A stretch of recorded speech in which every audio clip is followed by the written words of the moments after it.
Okay. Yes, good heel. Good job, Thor. That's really good. Really good. Good job. All right, this video is going over leash training and the heel command.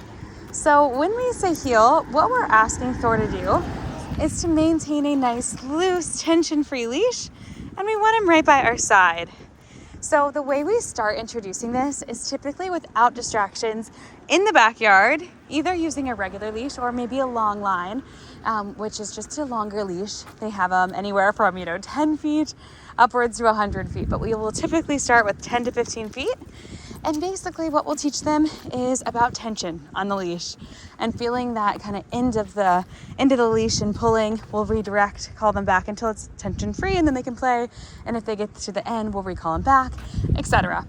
Basically, we're just introducing the concept of a loose leash, but with a lot longer line. So they've got a lot more wiggle room. They don't have to be right by our side at that point. Our goal is just a loose leash and teaching them kind of what that, hold for bus, what that tension or pressure feels like on the leash. And then at the same time that we do that, we're also practicing some desensitization, in the front yard or in a park or somewhere where we're stationary, and we're practicing his focus and command work, even with people walking by or other dogs being around or squirrels that are interesting, etc. And that is nice because we get to work on his focus, but without the added challenge of moving around, being on leash, trying to work on heel. It's just too much right away. So we'll combine the two after he's doing a good job with both. And he is. Now, this is the first time he's out and about with me in my neighborhood, so everything's a little new, so it's a bit more challenging. But I would recommend at home starting that way. Practice loose leash and practice some quick turns with him, and then practice some command work in your front yard, stationary. Make sure he's good at listening to you guys with distractions, and then combine the two and take him on a walk. Now, what those quick turns look like, and you can do this in your backyard to start, and then eventually, before you venture out on a true walk, this is a good warm-up. So you're gonna walk a few feet and say, Thor, good boy. Yes, good heel. And then we'll walk a few feet, Thor, good boy. Yes, good heel. That's excellent. Good job. Walk a few feet. Thor, good boy. Up. And if he starts to really charge ahead, whether we're in this exercise or out on a walk, you want to completely stop, get his full attention. Yes, good boy. Thanks for the eye contact before you continue on. But basically with the quick turn exercise, it's nice because you're building engagement without him anticipating where you're walking. And then also, you get a chance to mark yes. So even when he's really excited like this, he's kind of pulling in either direction. When we do a quick turn, Thor, good boy, we're gonna praise when he turns with us, but then there'll be a time, even if he's gonna pull, stop, where he's naturally by our side, and then we can mark yes, and just remind him what we're looking for on leash. Okay, come on, Thor, good boy. So that's the goal. Now, in this game, we're out and about on a walk. Once we're really walking, if he starts to really pull or he gets distracted, what we're gonna do is completely stop, and we'll ask for a sit. Thor, sit. Yes, good boy. And then we'll ask for eye contact. Look. Thor, look. Thor, look. Yes, good boy. Thank you. Settle. Yes, okay. And then we'll continue on. Basically, we do want him to understand that when we're out and about on a walk, his goal is to stay focused on us. And also, if he wants to go anywhere and explore and do anything fun, he's got to stay by our side.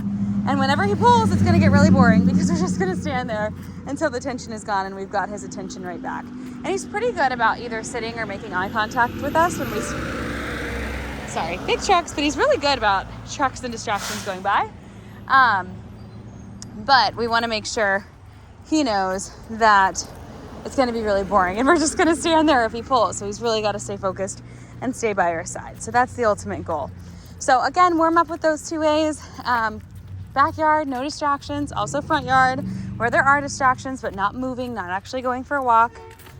And let me know how that goes. As far as equipment, he is in a Voyager harness or a Voyager style harness, which has the Velcro. It has the little snap and also the 2 lashes, so it's super secure, so I love that for the little guys. And then he's in a martingale collar, which has an extra loop of fabric that tightens he pulls. So if you ever think there's going to be a circumstance where someone in the family might need to just hook him up to the collar rather than the harness, I highly recommend a martingale, just because it can stay pretty nice and loose on them, but then they can't slip out of it. That's the problem with the flat collars, is they have to be pretty tight in order for them to be safe. So it's not the most comfortable. So martingale's perfect for that. Okay, we're pulling a lot. Are we tired? I think so. Hi, Thor. Can you sit? Thor. Thor. Touch. Yes. Sit. Yes, good boy. And it's really important to view every single walk as a training session. The goal is not to see how far we can go and try to wear them out that way, but rather to provide both mental and physical exercise and really treat it like a training exercise. So in the beginning, he's going to be pulling some, so you'll have an opportunity to do touch and sit and look and down. But even as he improves and he doesn't need to do as much command work as a redirection, just practice when you're, crossing the street, having him do sit and look and settle or whatever it is.